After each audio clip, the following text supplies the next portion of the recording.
IIT Purvanchal में आप लोगों का स्वागत और अभिनंदन है।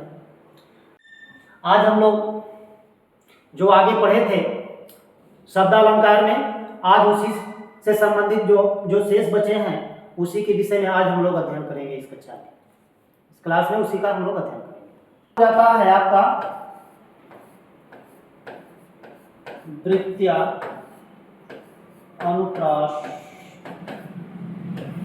वृत्त्यानुप्रास ये क्या होता है?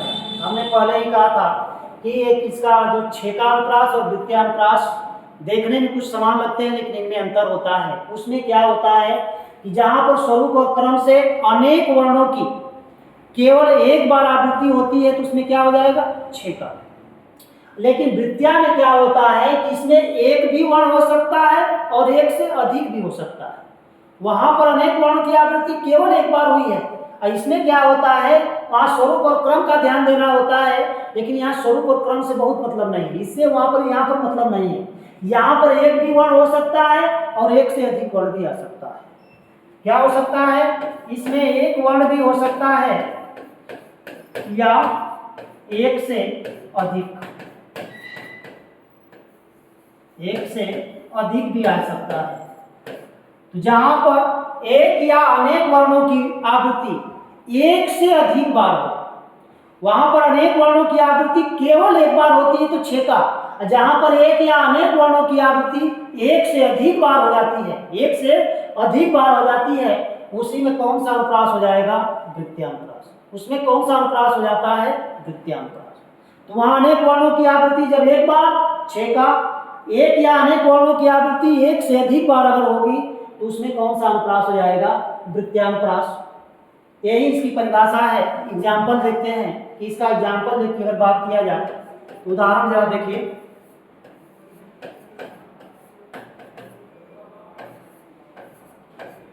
तरनी तनुजा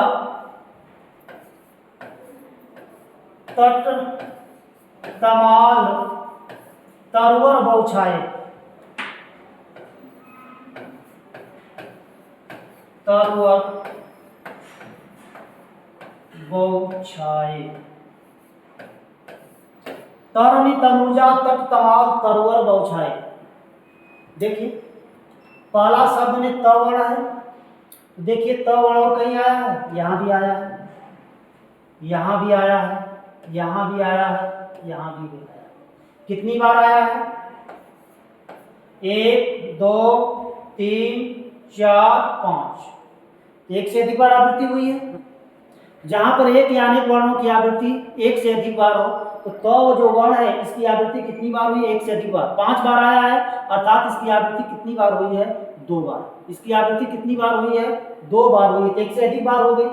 फिर देखिए र, यहाँ र है, वहां भी र है, तो इसकी आवृत्ति तो एक ही बार हुई।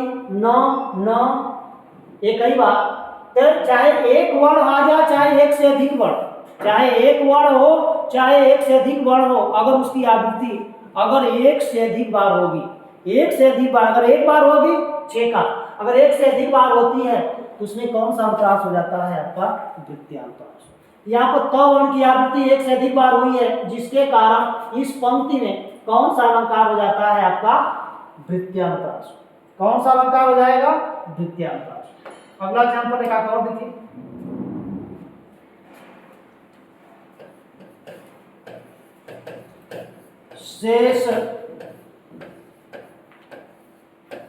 शेष महेश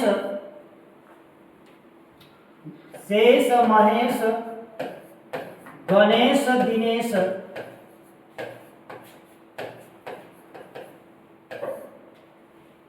गणेश शेष महेश गणेश दिनेश सुरेश जाहि निरंतर गावे। जाहि निरंतर गावे। जरा इसमें देखिए,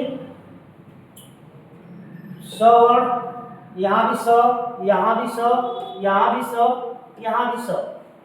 इसमें स्वरूप और क्रम का ध्यान नहीं रखना होता है। जो शब्द है अब उसमें देखिए स वर्ण आया तो यहाँ भी स है, यहाँ भी स। तो यहाँ 1 2 3 4 5 स वर्ण एक से अधिक बार आया है। स जो वर्ण है इसकी आवृत्ति एक से अधिक बार हुई है। तो जहां पर एक वर्ण हो चाहे एक से अधिक वर्णों की आवृत्ति अगर एक से अधिक बार होती है तो उसी में कौन सा अनुप्रास हो जाता है? आपका वृत्त्यानुप्रास। कौन सा अनुप्रास हो जाता है? वृत्त्यानुप्रास। जहां पर एक बार केवल होगी, अनेक वर्णों की आवृत्ति अगर एक बार छेका। अंतर समझिए, जहां पर अनेक वर्णों की आवृत्ति केवल एक बार होती है, अगर एक बार होगी तो छेका। जहां पर एक या अनेक वर्णों की आवृत्ति अगर एक से अधिक बार, वहां केवल एक बार हो रही है, यहाँ एक से अगर अधिक बार हो जाएगी तो वहां छेका ना होकर के कौन सा अनुप्रास आपका हो जाएगा? वृत्त्यानुप्रास। कौन सा अनुप्रास हो जाता है? वृत्त्या। तो छेका और वृत्त्या में हमने कहा कि देखने में समानता लगती है लेकिन दोनों में अंतर है। दोनों में अंतर यही है कि वहां पर अनेक वर्ण की आवृत्ति केवल एक बार, अनेक वर्णों की आवृत्ति कितनी बार होगी? केवल एक बार होती है। इसमें एक भी हो सकता है या एक से अधिक वर्णों की आवृत्ति। जब एक से अधिक बार हो जाएगी, अगर एक बार होगी तो छेका और एक से अधिक बार होगी तो वृत्त्या, तो उसमें कौन सा अनुप्रास हो जाता है? वृत्त्यानुप्रास। तो ये तीसरा भेद था वृत्त्यानुप्रास, जिसे हम लोग देखे। अगर अगले प्रकार की अगर बात किया जाए तो जो अगला जो भेद है हमारा आ जाता है श्रुत्यानुप्रास। ये क्या होता है? चौथा जो प्रकार है अनुप्रास का, कौन सा? श्रुत्यानुप्रास।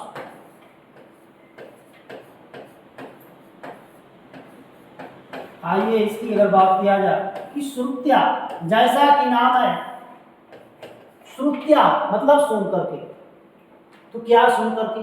देखिए श्रुत्या जो अनुप्रास, इसमें क्या होता है कि जहां पर एक ही स्थान, जो उच्चारण के जो स्थान होते हैं, तो इसमें परिभाषा में इसकी परिभाषा हो जाएगी कि जहां पर किसी एक ही स्थान, जैसे कंठ, तालु, मूर्धा, दंत, ओष्ठ, ये व्यंजन के उच्चारण जो स्थान होते हैं, वर्णों के जो उच्चारण स्थान होते हैं, कंठ, तालु, मूर्धा, दंत, ओष्ठ। तो जहां पर किसी एक ही स्थान कंठ, तालु, मूर्धा, दंत, ओष्ठ आदि से उच्चारित होने वाले वर्णों की आवृत्ति होती है। अब इसमें से किसी एक ही स्थान, जैसे जो वर्ण आएंगे, जिन वर्णों की आवृत्ति होगी, इनमें से केवल एक ही स्थान से उच्चारित होना चाहिए। या तो उनका उच्चारण केवल कंठ से, जो वर्ण आ रहे हैं जिनकी आवृत्ति हो रही है उनका उच्चारण कहाँ से हो?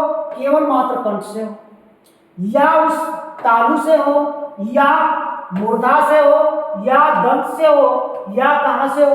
ओष्ठ से।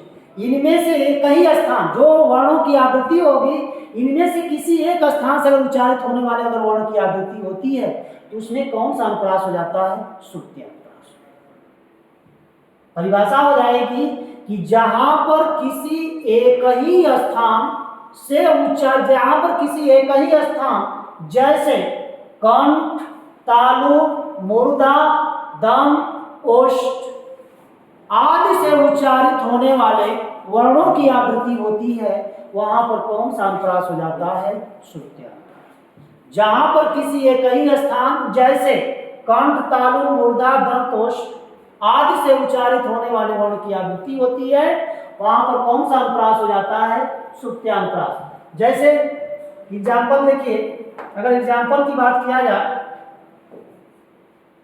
तो एग्जाम्पल जरा देखिए, इनको मिटा करके जरा एग्जाम्पल की बात देख लीजिए। इसका एग्जाम्पल देखिए, कह दिया जाए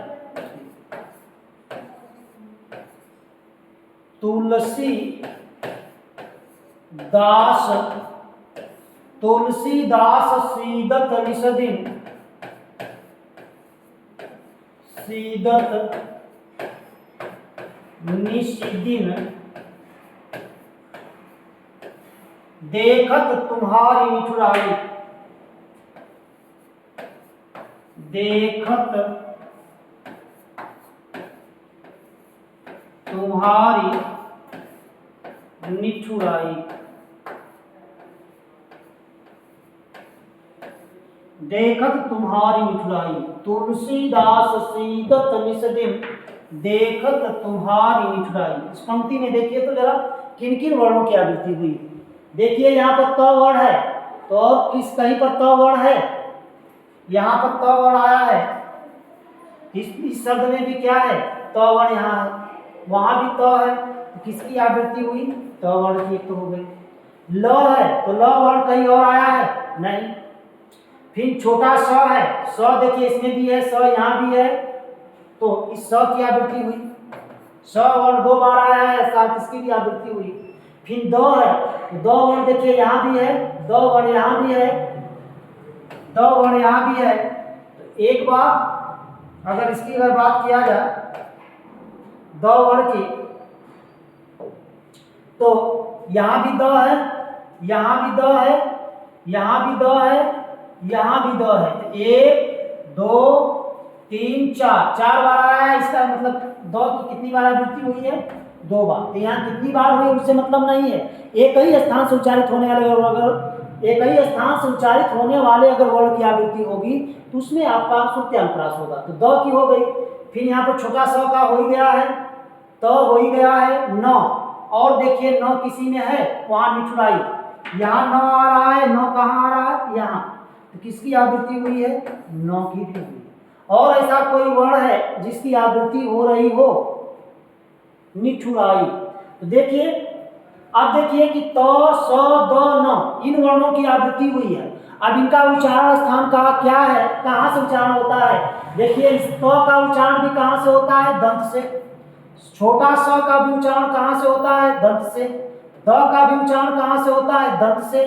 न का भी उच्चारण कहाँ से होता है, दंत से। इन सभी का उच्चारण कहाँ से, उच्चारण स्थान क्या है, दंत से। तो जहां पर किसी एक ही स्थान जैसे कंठ तालु मूर्धा दंत आदि से उच्चारित होने वाले वर्णों की आवृत्ति होती है, उसमें कौन सा अनुप्रास हो जाता है, श्रुत्यांतरास।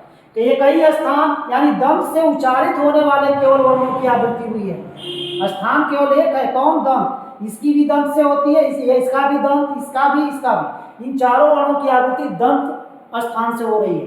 इनके उच्चारण में हमारे जीवा का अग्रभाग हमारे ऊपरी दांत को स्पर्श करता है, इसके कारण यह दंत वर्ण कहा जाता है। तो दंत वर्ण की आवृत्ति हुई है, जिसके कारण इस पंक्ति में कौन सा अनुप्रास हो जाता है, श्रुत्यांतरास। कौन सा अनुप्रास होगा, श्रुत्यांतरास होगा।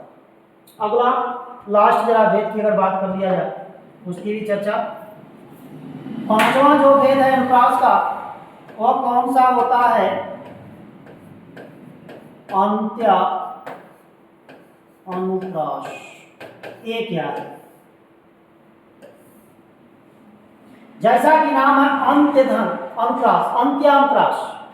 इसमें क्या होता है कि कोई छंद की पंक्तियां दे दी जाती है और इसमें परिभाषा में कहा जाता है कि जहां पर किसी छंद के अंतिम चरण में वर्णों की समता होती है या वर्ण की आवृत्ति होती है।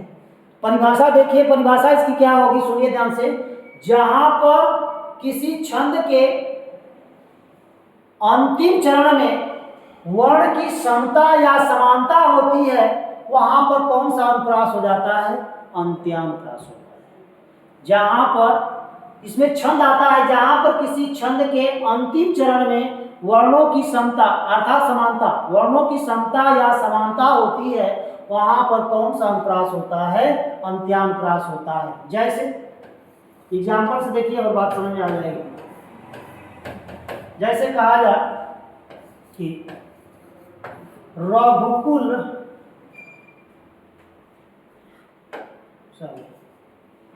देखिए रघुकुल रीति सदा चली आई, रीति सदा चली आई,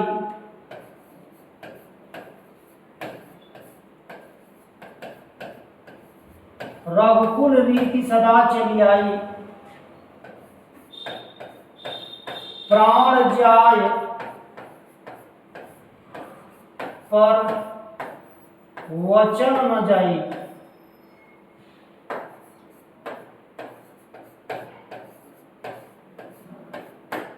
अब देखिए इस छंद का अंतिम वर्ण क्या है? ई। अंतिम वर्ण क्या है? ई। इसका भी अंतिम वर्ण क्या है? ई। ये दोनों आपस में समान है कि नहीं? दोनों आपस में समान है। इन्हीं की आवृत्ति हो रही है, जिसके कारण इस पंक्ति में कौन सा अनुप्रास हो जाता है? अंतरास, अंत्यानुप्रास। जहां पर छंद के अंतिम चरण में वर्ण की समता होती है या वर्ण की समानता होती है, उसी में कौन सा अनुप्रास हो जाता है? अंत्यानुप्रास। कौन सा अनुप्रास होता है? अंत्यानुप्रास। जैसे यहाँ पर आई है, यहाँ पर जाई, तो इसके लास्ट में भी ई है और इसके भी लास्ट में ई है। दोनों वर्ण क्या है? एक दूसरे के समान है। समान वर्ण होने के कारण इसमें भी अनुप्रास अलंकार होगा, और अनुप्रास में कौन सा अनुप्रास हो जाता है? आपका अंत्यानुप्रास।